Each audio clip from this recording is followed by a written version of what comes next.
नमस्कार दोस्तों, मैं दिव्या मनोज सिंह एक बार फिर से अपने चैनल में आपका स्वागत करती हूँ।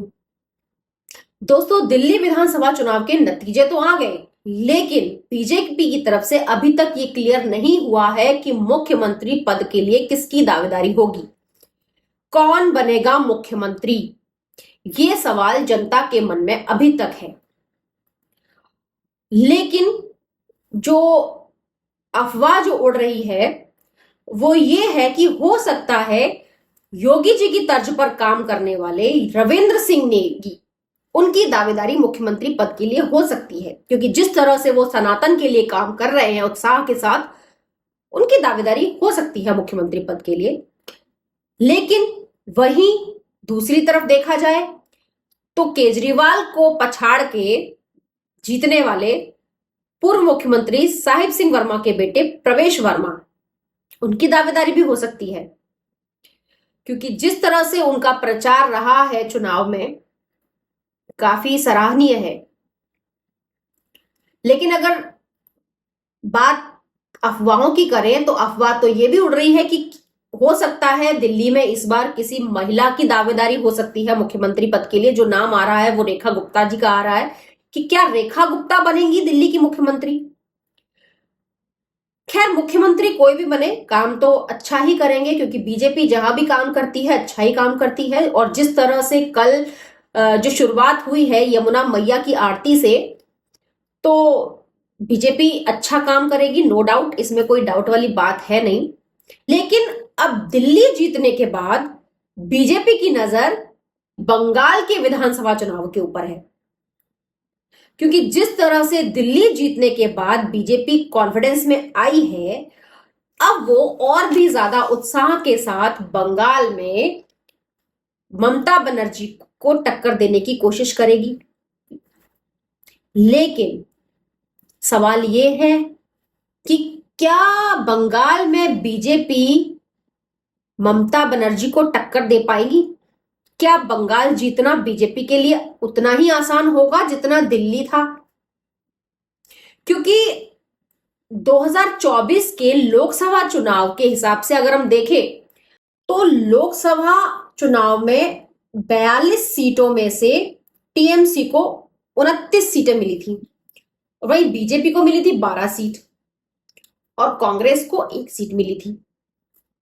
लेकिन आज स्थिति यह है कि अगर बंगाल में आज चुनाव कराए जाएं तो ममता दीदी 29 क्या 30 सीटें भी ला सकती है। इतना मजबूत पकड़ है उनकी बंगाल में। लेकिन अगर वैसे देखा जाए तो बीजेपी का वोट परसेंट बढ़ा है थोड़ा, लेकिन जहां कांग्रेस को 1 सीट मिली थी और 5% वोट रेट था उसका, वो 5% से बढ़ के 10% हो गया कांग्रेस का। तो अब सवाल ये है कि लगातार 3 टर्म शासन करने के बाद भी ममता दीदी बंगाल में इतनी मजबूत साख कैसे बनाई हुई है। आरजी का रेप और मर्डर केस के बाद ऐसा लग रहा था कि दिल्ली में जैसे निर्भया रेप मर्डर केस का मुद्दा बनाया गया था, शायद बंगाल में भी कुछ वैसे ही देखने को मिलेगा। लेकिन नहीं, बंगाल में ऐसा कुछ भी नहीं हुआ। जबकि टीएमसी के अंदर के लोगों ने ये माना था कि भाई प्रशासन की लिपअप होती है, उसके बाद भी ममता बनर्जी चट्टान की तरह खड़ी रही, कोई हिला नहीं पाया ममता बनर्जी को। तो भाई ऐसी कौन सी चीज है जो ममता बनर्जी को बंगाल में चट्टान की तरह खड़ी हुई है?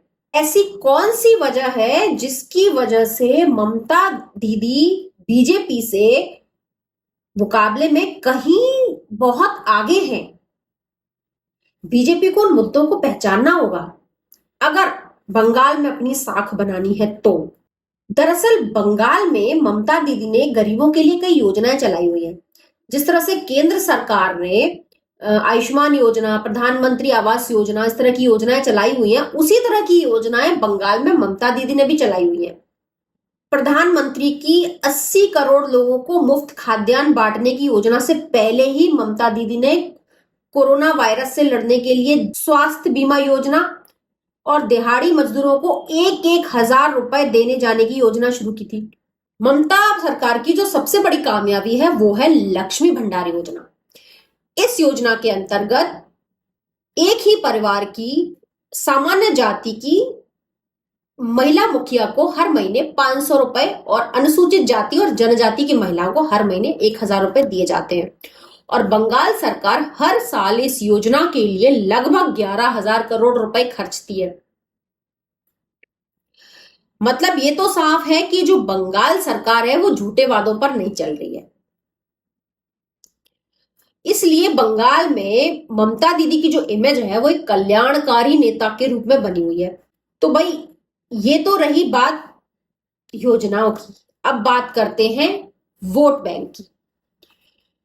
बंगाल की पॉपुलेशन, जितनी बंगाल में पॉपुलेशन है उसमें मुस्लिम समुदाय की 28% की हिस्सेदारी है। मतलब 1/4 से भी ज्यादा पॉपुलेशन जो बंगाल में है वो मुस्लिम है। तो जाहिर सी बात है कि जो 28 से लेकर 30% का जो वोट बैंक है वो ममता दीदी के खाते में जाता है। तो भैया जीत तो निश्चित है ही। पिछले लोकसभा चुनाव में बंगाल में कई भ्रष्टाचार के आरोप भी लगे थे। PDS scam, cattle smuggling scam, बहुत सारे स्कैम थे, लेकिन ममता दीदी पे इनका कोई असर नहीं हुआ। ममता दीदी वैसे की वैसे ही खड़ी रही। जिस तरह से केजरीवाल पर शीश महल और शराब घोटाला चिपक गया, ममता दीदी पर इस तरह का कोई घोटाला नहीं चिपक पाया। लेकिन दिल्ली में केजरीवाल और ममता दीदी की बंगाल में स्थिति जो है उसमें अंतर है। क्या अंतर है? अंतर यह है कि एक तो केजरीवाल की जो पार्टी है वो नई है और दिल्ली पहले बीजेपी का गढ़ रह चुकी है। लेकिन टीएमसी, वो जो बंगाल है वो टीएमसी का गढ़ है और यहां बीजेपी बाहर की पार्टी और बीजेपी के लिए बंगाल नया है। ये अंतर है। एक बात तो तय है कि बंगाल में जीतने के लिए बीजेपी को योजनाओं के अलावा और कुछ भी लाना पड़ेगा, क्योंकि सिर्फ योजनाओं के लाने से काम नहीं चलेगा, क्योंकि योजनाएं तो पहले से ही बंगाल में चल रही है ममता सरकार द्वारा। ऐसा नहीं है कि बंगाल में ममता दीदी को हराया नहीं जा सकता है, लेकिन उसके लिए कुछ और करना होगा बीजेपी को। और बंगाल जीतना बहुत ज्यादा जरूरी है घुसपैठियों को रोकने के लिए, क्योंकि बांग्लादेश से जो घुसपैठी आते हैं वो बंगाल से होकर ही आते हैं। तो अगर घुसपैठियों पर रोक लगानी है तो बंगाल जीतना बहुत जरूरी है बीजेपी के लिए। तो इसके लिए अमित शाह ने जो कहा है वो ये कहा है कि ज्यादा से ज्यादा लोगों को जोड़ना होगा, क्योंकि ममता दीदी के जो समर्थक हैं उनकी संख्या बहुत बड़ी है। तो उसके मुकाबले में बीजेपी को कम से कम 1 करोड़ लोगों को जोड़ना होगा, क्योंकि जितने ज्यादा लोग जुड़ेंगे, जितने ज्यादा समर्थक होंगे, आपका वोट बैंक उतना ही ज्यादा मजबूत होगा। अभी तक जो बीजेपी की स्ट्रेटजी है बंगाल जीतने की वो यही है कि ज्यादा से ज्यादा लोगों को जोड़ा जाए। वैसे तो दिल्ली भी बहुत मुश्किल लग रहा था जीतना।